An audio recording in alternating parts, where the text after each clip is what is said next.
Welcome back, everybody. I'm JT the Dusty Dutchman. Welcome back to the Dutchman's Den, where things have gotten a little interesting. So we all know that electronic shifting has been around for, well, years, but it's finally made its way here to the Dutchman's Den, but probably not in the way that you think. When you look around the Dutchman's Den, you're gonna see a lot of bikes, but what you're not gonna see are any of the big three brands. No Trek, no Specialized, no Giant. Now, certainly there's nothing wrong with those brands. They make excellent bikes, but for me personally, I like to seek out kind of more local, lesser known, kind of boutique brands, like Fixation, DIY Carbon, and Bear Claw, just to name a few. But when it comes to drivetrain components, you pretty much only have like two main options, and most of us kind of go with one or the other. So when a company called Wheeltop reached out to me with a lower priced SRAM or Shimano alternative electronic derailleur system, I said absolutely, send it over, it's right up my alley. Now, this has been out for a while. I'm a little late to the party. There's a lot of other YouTube videos about the unboxing of this product, all the ultra fine details, so if you're interested in all the little specs, I suggest you go find one of those videos, because today, we're keeping it simple. So first, I'm gonna give you a brief overview of this brand and this product. And then, we're gonna install it on one of my bikes. After that, we'll talk about what I really like about this system, including the one thing that I think is way more important than most people think. And lastly, we're gonna go over the one major issue that I think I'm gonna have with this system before ever even trying it out. So if you're anything like me, you probably have never heard of Wheeltop, but they've actually been producing drivetrain parts since 1951. Now, once I started doing some research, I found that they kind of started making the biggest splash online around 2020 when they released their first mountain bike EDS system. The next thing that hit the internet and is all over YouTube is this kit right here, which is the EDS TX system. So Wheeltop sent me and a bunch of other YouTubers this kit to review, but I was not paid and they are not telling me what I can and cannot say, so all these thoughts are my own. So this kit has been out since 2022 and it is their road specific electronic derailleur system.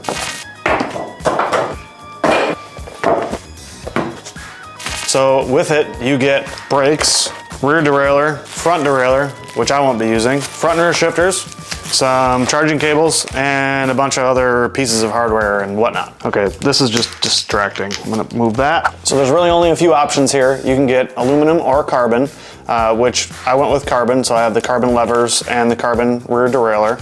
And then there's rim brake or disc brake. Obviously, I got disc brake, but it's pretty cool that you can actually get a rim brake version of this, because you could update and put an electronic derailleur on a pretty old bike, which is kind of cool. So the rear derailleur is backwards and forwards compatible, which we'll talk more about later. But basically that means you can set this up to work with a cassette that's from 3 speeds all the way to 14 speeds, which kind of makes you wonder, what do they know that we don't?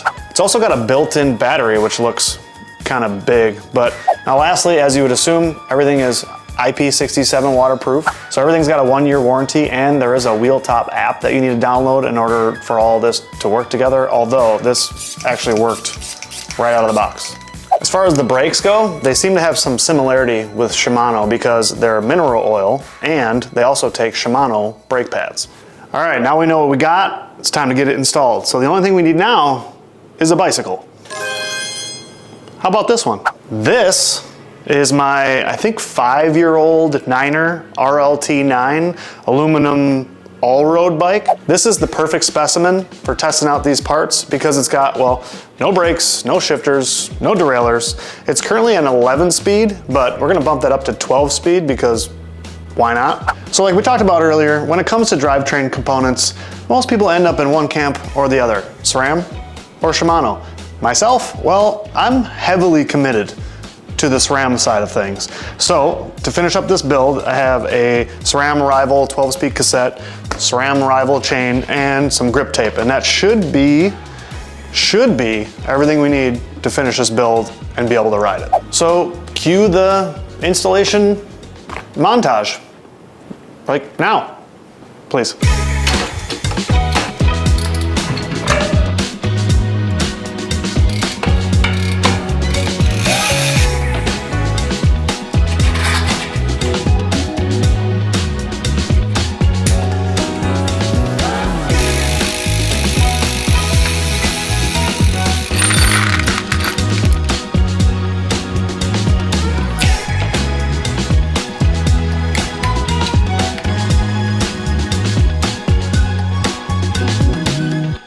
All right, everything's installed, and honestly, it went better than I thought. After watching a bunch of YouTube videos about installing this kit, there were a few things I was really not looking forward to. So the app that interfaces with these electronics got a lot of negative comments in most of the videos I watched.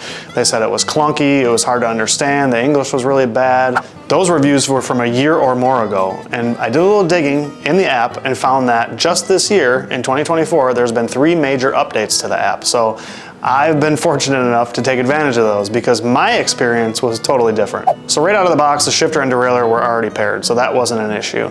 But when it came time for the initial calibration of the rear derailleur and setting it up for the speeds that I had zero issue finding where to make those changes and then how to adjust the derailleur. All the adjustment screws on the derailleur were pretty self-explanatory, so I just kind of set it up as I would a normal derailleur. As far as installing the brakes, there was really no surprises there. Bleeding brakes sucks, no matter what kind of brakes you have. This little bleed port adapter that they send with it is useless as far as I'm concerned. I bled these brakes the same way I would bleed a Shimano set, and it worked fine, and the brakes feel great. So the other common negative review that I heard about the installation process was how tough these hoods are on the shifters, and I can confirm they're tough. But all in all, very minor issues in terms of installation.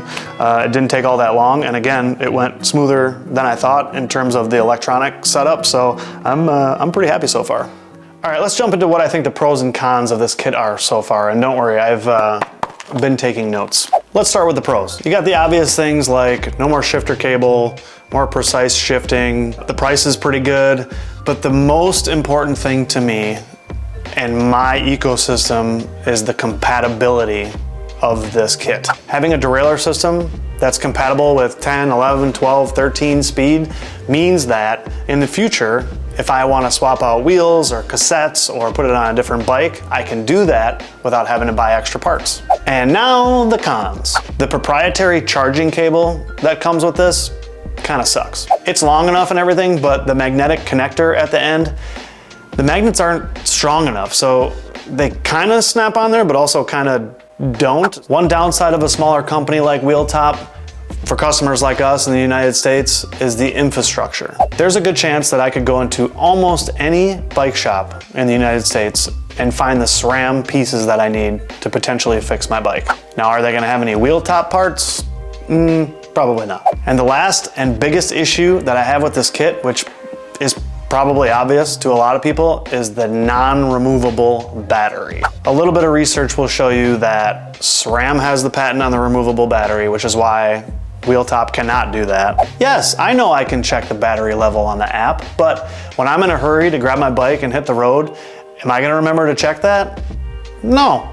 So yeah, my biggest issue with this kit is actually kind of a me issue, but I know me, and I'm gonna forget to charge it, and I'm gonna run out of battery on a ride, and I am gonna be irate. So to sum it up, I think the biggest upside to this kit is the compatibility. I'm not sure that anybody has really realized how important that is to people like myself that have multiple bikes and like to swap parts. The biggest negative or downside, I think, is no surprise to anybody.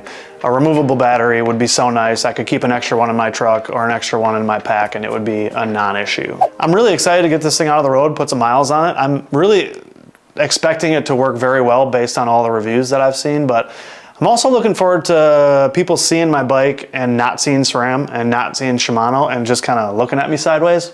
I don't know, I just think kits like this are kind of the proverbial middle finger to the big companies, and I really like that. So lots more to come from this Wheeltop kit and the next one I'm getting.